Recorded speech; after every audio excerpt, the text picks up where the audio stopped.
بہن کو عزت دی اور غریبوں کو عزت دی، یتیموں کو عزت دی، مسکینوں کو عزت دی۔ وہ معاشرہ تھا کہ اگر غلام آقا کا جوتا اس کی اجازت کے بغیر دھوپ سے اٹھا کے چھاؤں میں رکھ دیتا ہے تو آقا اس کو کوڑے برساتا ہے کہ تو اتنا متکبر ہو گیا ہے کہ تو نے میری اجازت کے بغیر جوتے کو ہاتھ کیوں لگایا ہے؟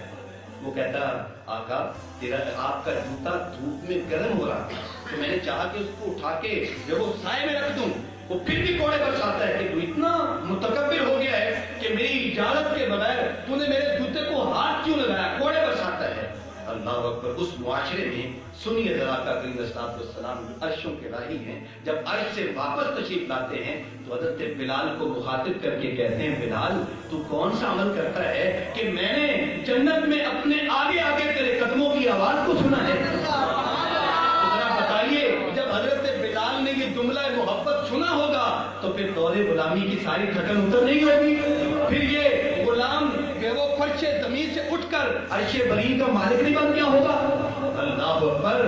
یہی حضور کا درس تھا کہ حضرت سیدنا عمر فاروق 22 لاکھ مربع کلومیٹر کے حکمران حضرت بلال کے ہاتھ کو بوسہ دیتے ہیں اور فرماتے ہیں بلال لوگ تجھے کچھ سمجھیں، میں عمر کا تو آقا لگتا ہے، میرا تو سردار